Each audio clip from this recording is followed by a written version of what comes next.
तीन different section यहाँ पर जम्मू कश्मीर का, नॉर्थ ईस्ट का और नक्सल का है। ये तीनों समाप्त होने चाहिए। तीनों देश के वो क्षेत्र हैं, ये बिल्कुल वैसे ही होने चाहिए लॉ एंड ऑर्डर के दृष्टिकोण से जैसे कि दूसरे क्षेत्र देश के हैं, और ये तीनों सेक्शन समाप्त होने चाहिए। ये हम सबको भी स्पष्ट है कि हमारे प्रदेश में सरकार बनने के बाद ही, माननीय विष्णुदेव साय जी की सरकार बनने के बाद ही जी का लगातार मार्गदर्शन, लगातार उनकी प्रेरणा हम सबको मिलती रही है। बस्तर के लोग वहां जाकर के अपने दर्द को भी बताए हैं और उसके बाद लगातार केंद्रीय एजेंसियों से, एनटीआरओ से, डीआरडीओ से, आईटीबीपी के बम डिस्पोजल स्क्वाड से, एनएसजी के बम डिस्पोजल स्क्वाड से और आईटीबीपी के टेक्निकल सेक्शन, सबका साथ हमको लगातार मिलता रहा। हमको 15,000 आवास मिले, हमको आयरन ब्रिज मिले, बहुत सारी चीजें हमारे साथ होते रही हैं और हमने ये देखा है कि संकल्प लेना बड़ी बात होती है, धरातल पर उसे उतार लेना बड़े सामर्थ्य की बात होती है, परंतु 31 मार्च 2026 नियत तिथि तक समस्त नक्सल कैडर समाप्त हुआ है। और मैं आज बड़े ही गर्व के साथ ये कहना चाहता हूं कि नक्सल मुक्त छत्तीसगढ़ में, नक्सल मुक्त बस्तर में हम माननीय अमित शाह जी का स्वागत करते हैं, अभिनंदन करते हैं। माननीय मुख्यमंत्री जी हम सबके बीच में विराजमान हैं, हमारे एचएस होम और डायरेक्टर आईबी वो भी मंच पर विराजमान है। मैं माननीय केंद्रीय गृह मंत्री अमित शाह जी से आग्रह करता हूं कि आज के इस प्रेस को संबोधित करें।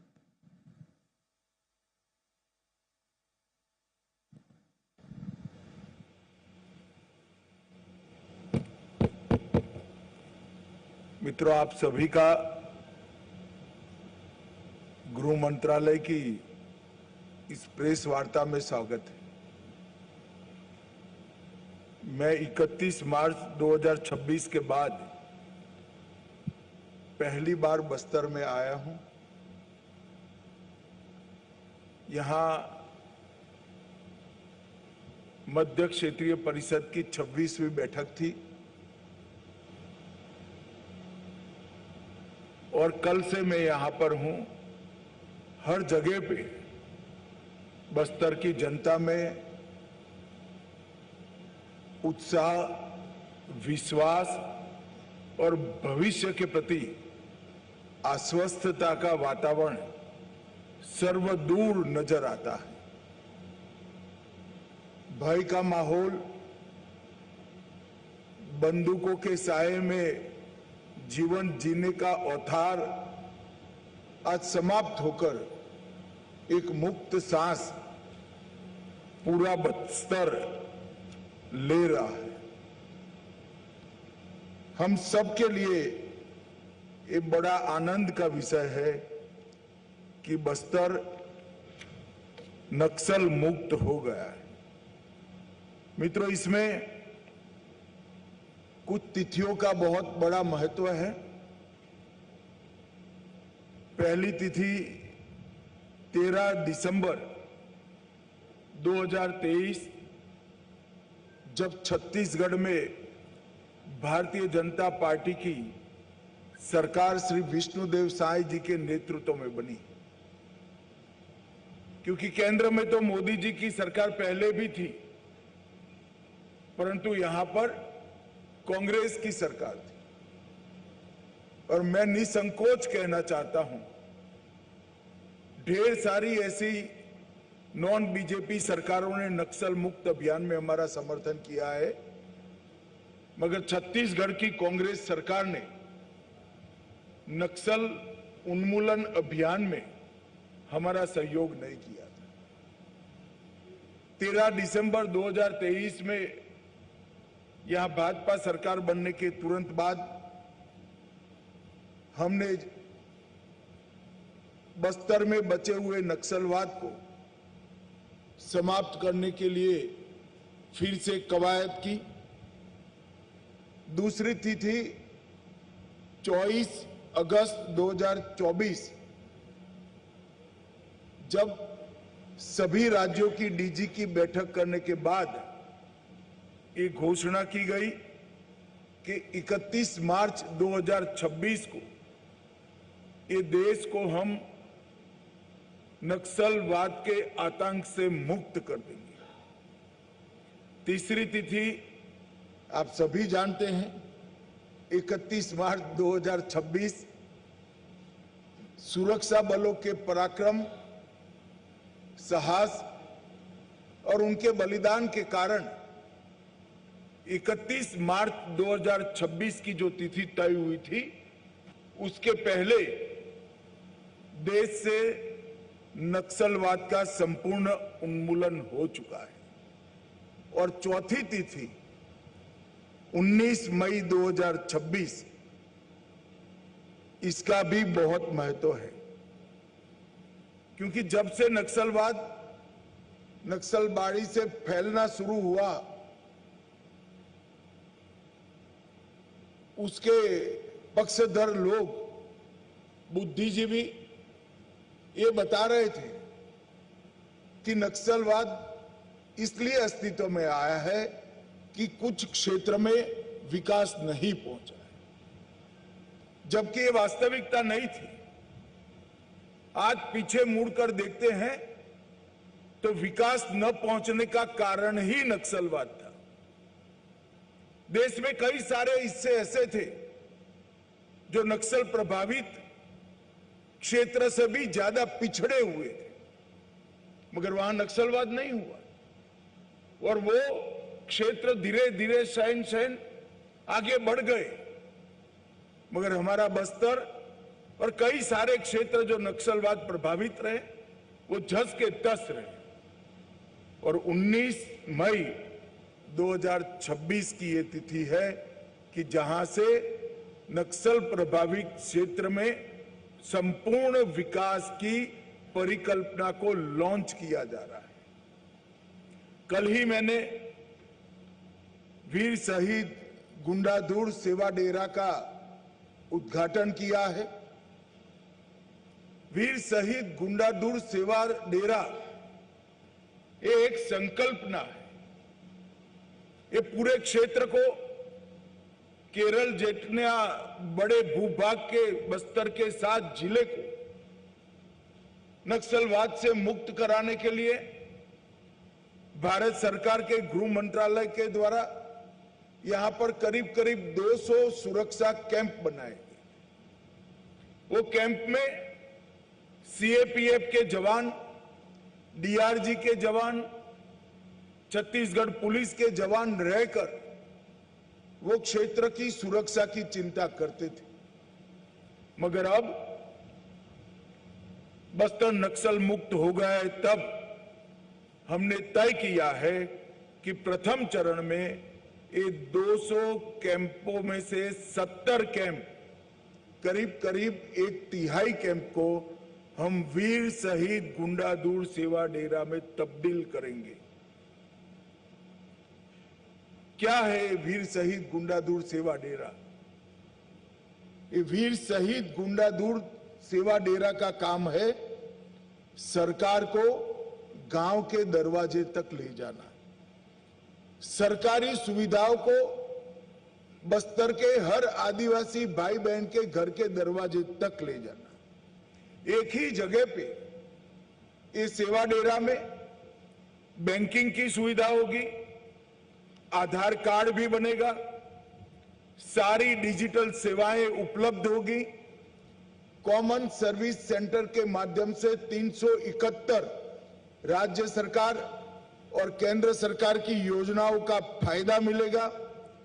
बैंकिंग कॉरेस्पोंडेंट भी वहां उपस्थित होंगे, कौशल प्रशिक्षण भी होगा, जिसके माध्यम से रोजगारी के लिए सभी को तैयार किया जाएगा।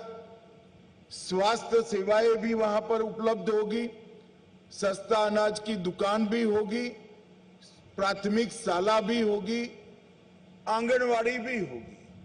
तो एक प्रकार से एक ही सेवा डेरे के अंदर विकास के सारे काम वहीं पर उपलब्ध हो जाएंगे और उसका उद्देश्य होगा कि 50 साल से यहां जो विकास के महरूम रह गए नागरिक हैं, उनको सभी योजनाओं का 100% सैचुरेशन करा देना, इस क्षेत्र में रोजगारी लाना और हर ट्राइबल को छोटे छोटे काम के लिए बहुत दूर नहीं जाना पड़ेगा और आर्थिक गतिविधियों का केंद्र भी ये डेरा बनेगा।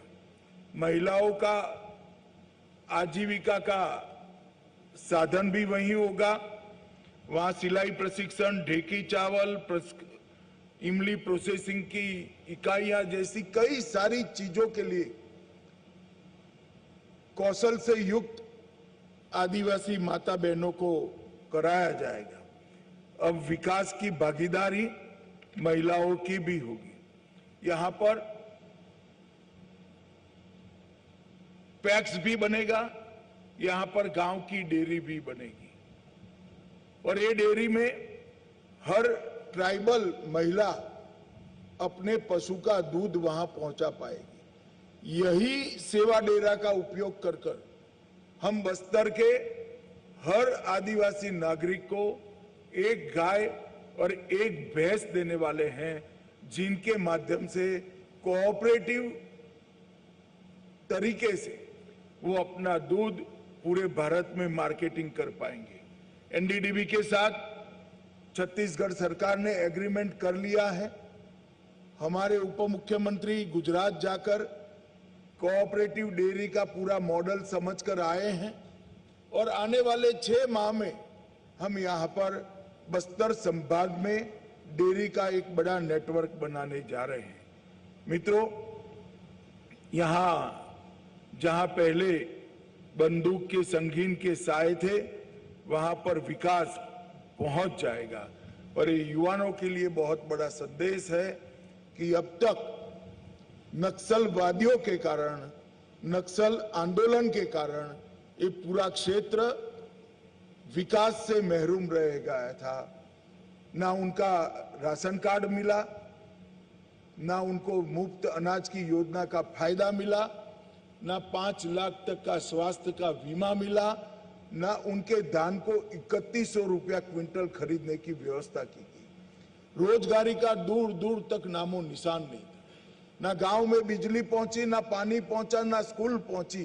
ये सारी व्यवस्था ये डेरा के माध्यम से हम पूर्ण बस्तर में करने जा रहे हैं और ये शहीद वीर गुंडाधुर सेवा डेरा, ये नक्सल प्रभावित बस्तर जो एक जमाने में था, वो नक्सल मुक्त विकसित बस्तर बनाने का एक बहुत बड़ा जरिया बनेगा।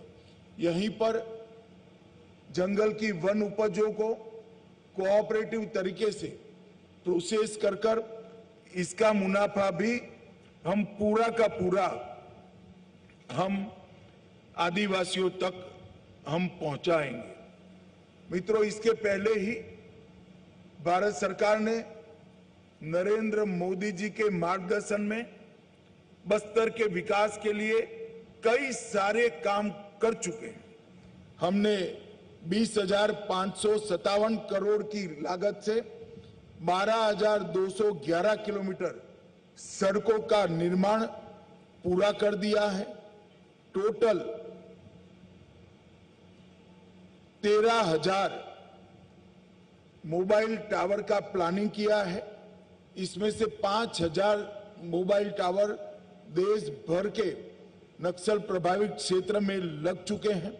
1804 बैंक की शाखाएं खुली हैं, 1321 एटीएम खुल चुके हैं और 890 पोस्ट ऑफिस खोलने का काम भी समाप्त हो चुका है। 259 एकलव्य मॉडल स्कूल खोले हैं, 46 आईटीआई और 49 स्किल डेवलपमेंट के सेंटर खुल चुके हैं। 90,000 से ज्यादा युवाओं को और महिलाओं के स्किलिंग का काम हो चुका है और कल ही 240 बिस्तरों वाला सुपर स्पेशलिटी अस्पताल बस्तर में, जगदलपुर में इसका उद्घाटन हो चुका है। नरेंद्र मोदी जी के नेतृत्व में नक्सल मुक्त जो क्षेत्र हुए हैं, बस्तर समेत पूरे देश के क्षेत्र के लिए विकास की एक कार्य योजना भारत सरकार ने बनाई है।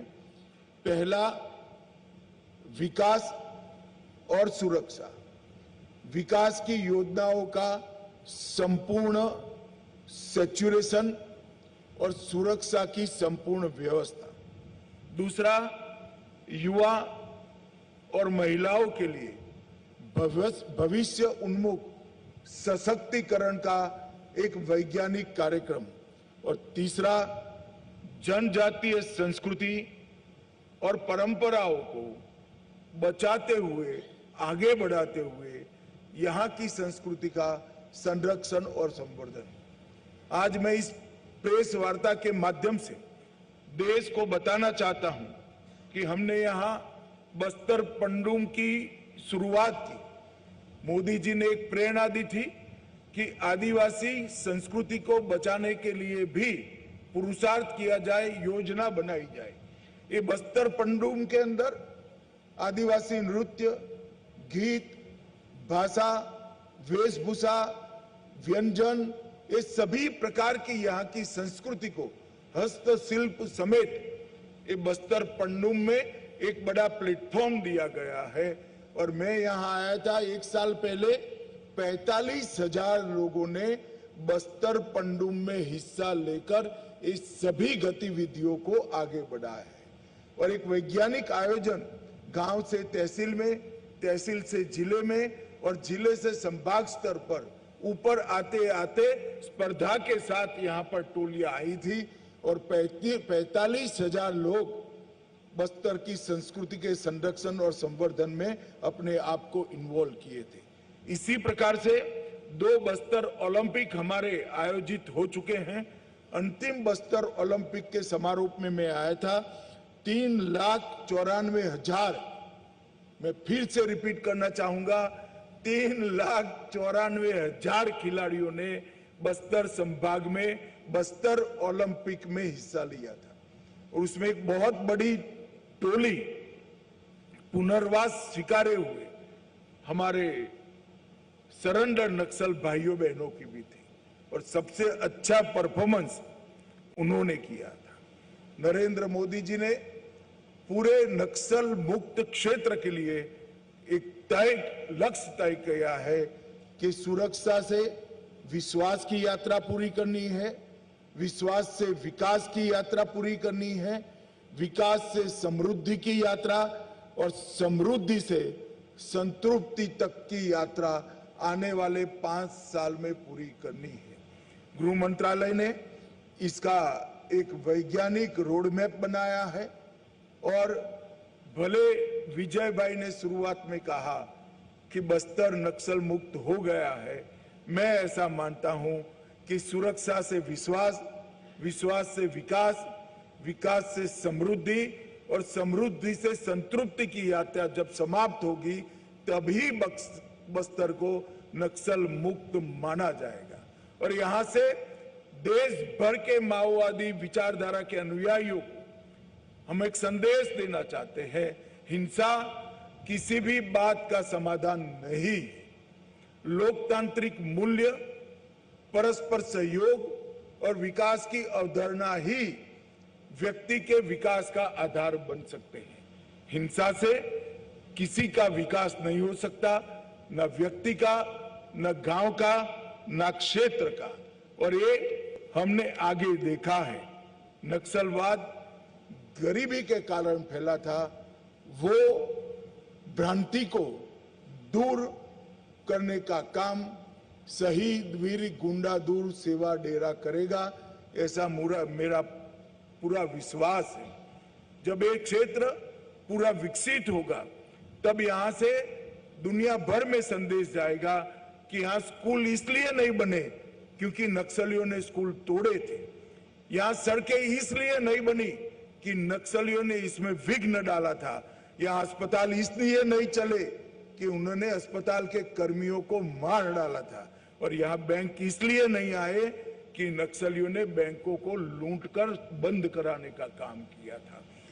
ये बस्तर का शहीद वीर गुंडादूर सेवा डेरा का प्रयोग ये देश भर में जो हथियार लेकर विकास का रास्ता तराश रहे हैं उनके लिए एक विकास का लोकतांत्रिक मॉडल भारत की ओर से पेश किया जाएगा, इसका मुझे भरोसा है।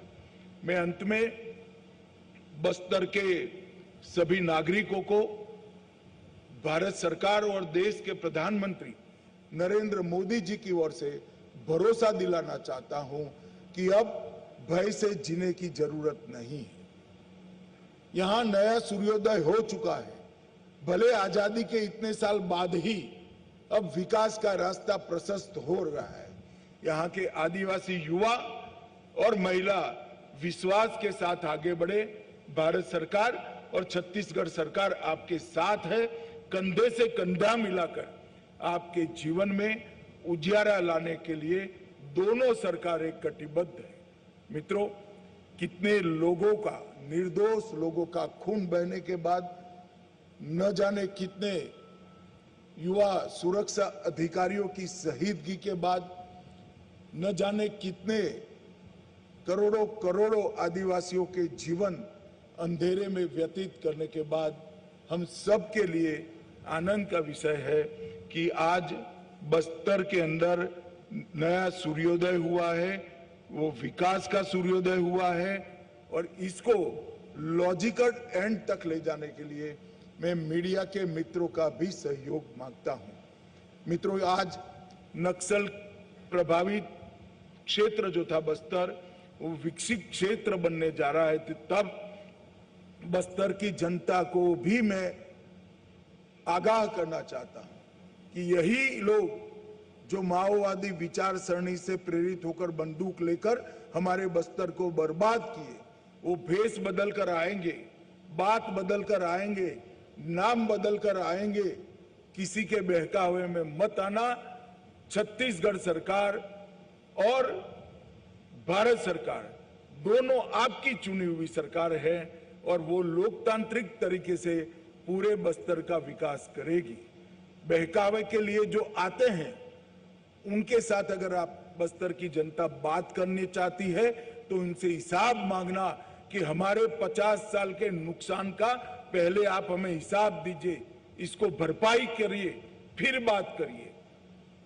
भारत सरकार और छत्तीसगढ़ सरकार दोनों कंधे से कंधा मिलाकर ये पूरे क्षेत्र को समस्त देश में सभी आदिवासी संभागों में सबसे विकसित संभाग बनाने के लिए कटिबद्ध है और आने वाले 5 साल में ही बस्तर पूरे देश के सभी आदिवासी संभागों में सबसे विकसित संभाग बनेगा, इसका मुझे विश्वास है।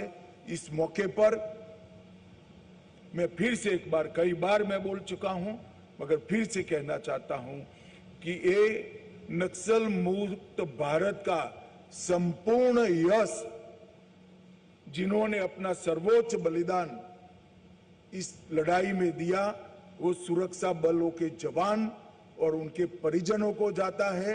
वो सुरक्षा बलों के जवानों को जाता है जिन्होंने नितांत यातनाएं उठाकर इस अभियान को चलाया, लड़ाई लड़ी और यहाँ के ट्राइबल क्षेत्र को नक्सल मुक्त करने में अपना योगदान दिया। मैं फिर से एक बार नक्सल अभियान के कारण जो जवान अपना सर्वस्व बलिदान दिए हैं, वो जवानों को मनपूर्वक श्रद्धांजलि देना चाहता हूं और वो सारे लोग जिन्होंने नक्सलवाद के कारण अपने परिजन गंवाए हैं, उनके प्रति भी मैं संवेदना और सांत्वना व्यक्त करना चाहता हूं। धन्यवाद।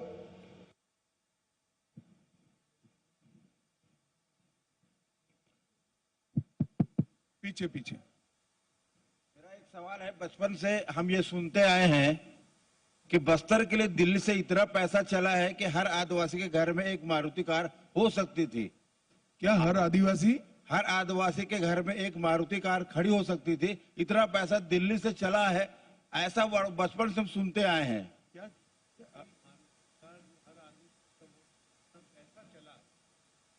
मैं ये कहना चाहता हूं, नहीं, ऐसा नहीं है। यहां इस तरह की परिस्थिति ही नहीं थी कि विकास हो पाए। अब रोड बन गया, अस्पताल बन गया, मोबाइल टावर आ गए, गांव में पानी पहुंचने लगा है, स्कूल पहुंचने लगा है और स्किलिंग भी हो रहा है, तो समृद्धि अपने आप आएगी। सरकार मारुति गाड़ी नहीं भेज सकती, सरकार व्यक्ति को इसके योग्य बना सकती है जो अपनी मारुति खरीद पाए, वो हम सुनिश्चित करेंगे।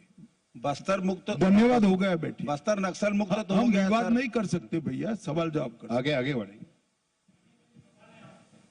सर, बस्तर नक्सल मुक्त हुआ, इसके लिए आपकी सरकार को बधाई।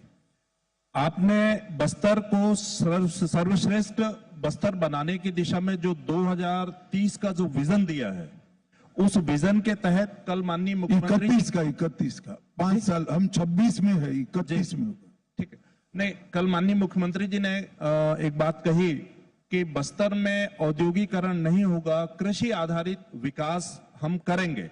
ऐसे में बस्तर के विकास का मॉडल आप क्या वो कर रहे हैं और बस्तर का अभी आज मैं आपके सामने शहीद गुंडादूर सेवा डेरा का परिचय करने के लिए हूं। यहाँ के ग्रामीणों को, यहाँ के आदिवासी भाइयों बहनों को सक्षम बनाकर उनका स्किल डेवलपमेंट कर स्वरोजगारी और डेयरी के माध्यम से समृद्ध कराने की हमारी ये योजना है। इसका परिचय कराने के लिए मैं आया हूं। जैसे जैसे समय आगे बढ़ेगा हम आगे की चीजें भी बताते जाएंगे।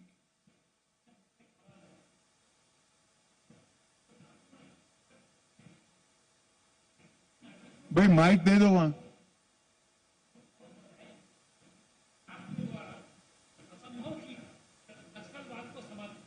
आपको कोटि कोटि साधुवाद। मेरा एक सवाल है, कल आपने जो बादल में एक बहुत बड़ा बात कही थी कि विकसित भारत बिना विकसित बस्तर के संभव नहीं है, तो मेरा सवाल यह है मान्यवर, बिना यात्री निलंबन सुविधा के बस्तर में कैसा विकास की कल्पना करते हैं?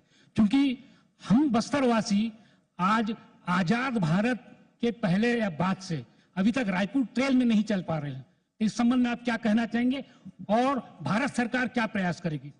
देखिए एक ऐसे क्षेत्र के विकास की कार्य योजना बनाने के लिए हम आगे बढ़े हैं जो बाकी के देश के हिस्सों से लगभग 30-40 साल विकास की रेस में पिछड़ गया है। यहां अभी हम सभी ग्रामीणों को सशक्तिकरण करेंगे, इंफ्रास्ट्रक्चर भी खड़ा करने का काम साइमल्टेनियसली हमने शुरू कर दिया है।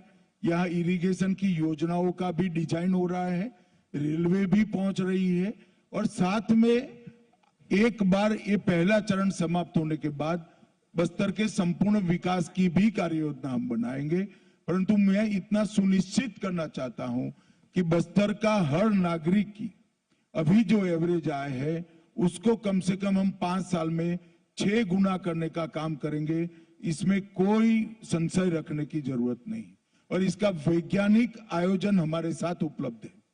सर नमस्कार, मेरा नाम नरेश है। सर मैं जानना चाहता हूं, सर आपने एक मॉडल बताया कि सहकारिता के माध्यम से ये समृद्धि पहुंचेगी गांव तक, एक भैंस और एक गाय और अन्य चीजें की जाएंगी वन उत्पाद से संबंधित। क्या विशेष पैकेज का भी प्रावधान है? और जो रोजगार है क्या सहकारिता में पैकेज नहीं होता, सहकारिता अपने आप में पैकेज है। सब लोग परिश्रम करके स्वमान के साथ कमाते हैं जी। इसके अलावा क्या विशेष पैकेज? धन्यवाद। धन्यवाद।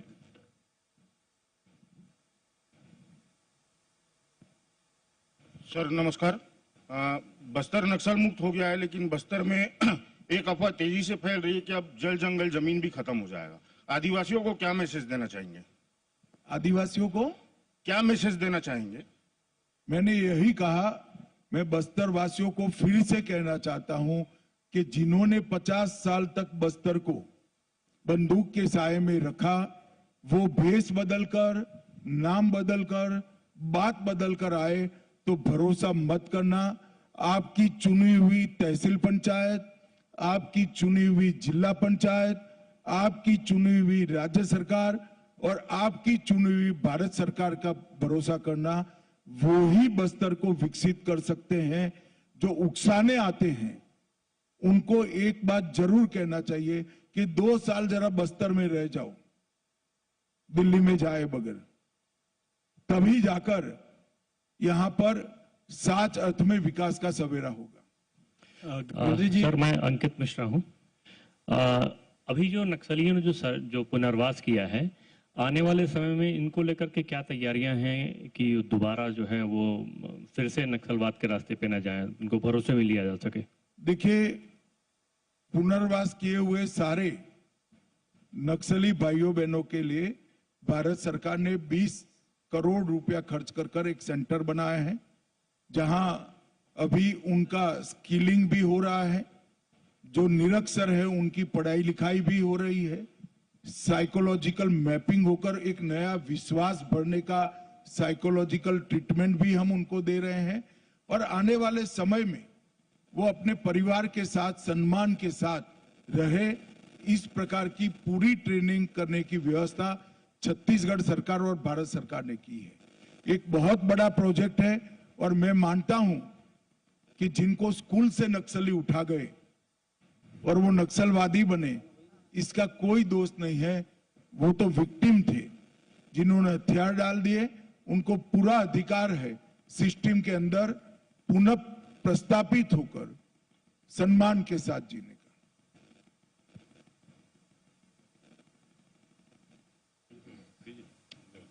गृहमंत्री जी नक्सलवाद। मंत्री महोदय जी, मेरा ये सवाल है कि नक्सलवाद तो खत्म होने का जिस तरह से दावा किया जा रहा है, ठीक है, नक्सलवाद खत्म हो गया, आगे क्या? बस्तर अभी जिस स्थिति में है वो उसको विकसित होने में अभी एक्चुअल में आपने एक समय अवधि दिया था कि 31 मार्च तक नक्सलवाद खत्म हो जाएगा। अब हमारा ये सवाल है कि कब तक आपका ध्यान कहीं बाहर था, मैं पहले कह चुका हूं, फिर से बता देता हूं, 2031 तक। 2000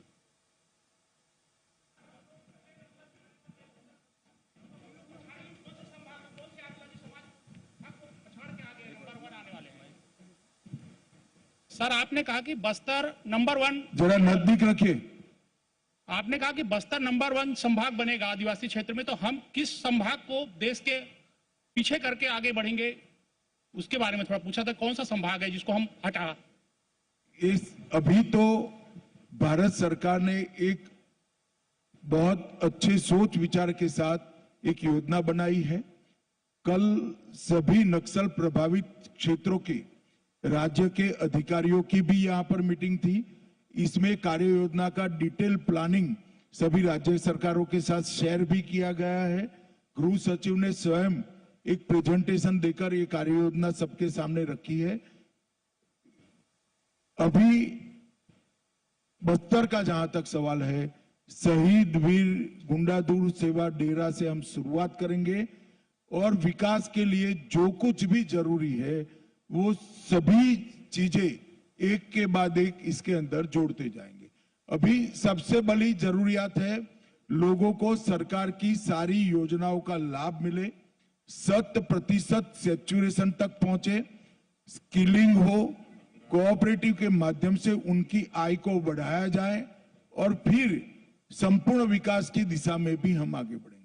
सर, आपने कहा बस्तर बदल रहा है, बस्तर के युवाओं के भविष्य के लिए केंद्र सरकार का सबसे बड़ा विजन क्या रहेगा सर? अब मैं किस तरह से आपको समझाऊं वो मालूम नहीं पड़ा, शायद मेरे समझाने में ही क्षति होगी। अभी मैंने जो कहा है वो ही केंद्र सरकार की कार्य योजना है। Sir, this is Rajnish from ANI।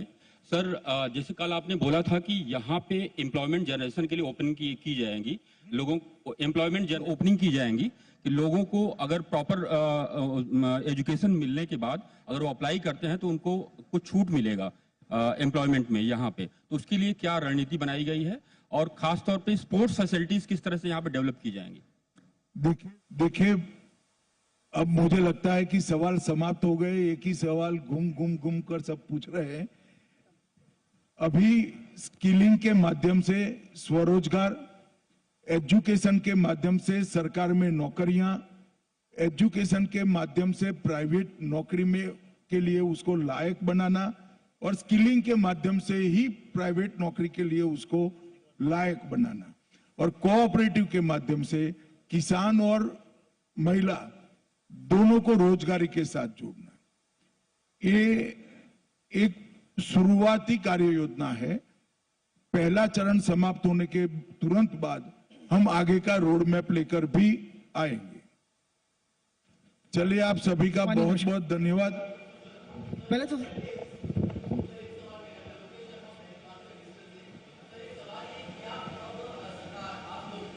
5 साल आप लोगों ने बताया है, तो क्या सर एक जनरेशन शिफ्ट वाले मॉडल पर आप लोग काम कर रहे हैं? क्या आने वाले समय में बस्तर का कोई बच्चा पलायन करके अन्य राज्य नहीं जाएगा? क्या बस्तर के लोगों को आधुनिक सुविधाएं यहाँ मिल पाएगी? क्या भैया बस्तर में तुम एम्स की कहाँ स्थापना थे? हो मैं पाएगी? सारी चीजें बोल गया। महोदय, चलो आ गई फोटो आपकी। महोदय पहले तो साधुवाद, धन्यवाद। चलिए, बहुत जो बहुत अद्भुत प्रयास धन्यवाद। आपने किया है। एक ही सवाल था सर आपसे कि माओवादी जब यहाँ आए थे तो उन्होंने जो विरोध किया यहाँ पर बस्तर में जंगल और जमीन का जो विरोध किया, और सबसे पहली जो विरोध उन्होंने बोधघाट परियोजना को लेकर किया था। उनका सबसे पहली विरोध जो आया था बोधघाट परियोजना, उसको लेकर आया था, और 40 साल से जो परियोजना बंद पड़ी। बोधघाट परियोजना नहीं, मगर उसका तो परिणाम देख लिया ना। खेती अच्छी हुई ना जीवन अच्छा हुआ। मैं नहीं मानता आदिवासी अब ऐसी चीजों के साथ जुड़े। कल मुख्यमंत्री जी ने दो भाई ऐसा है कि आपने तय किया है कि चीजों को पटरी पर न चढ़ने देना, तो मुझे क्षमा कर दो। आप आपका काम करते रहो, मैं मेरा काम। हो गया, मैं समझ गया आप क्या पूछना चाहते हो। बहुत आभार आप सभी लोगों का। मैं माननीय मुख्यमंत्री जी से आग्रह करता हूं, आज के प्रेस कॉन्फ्रेंस में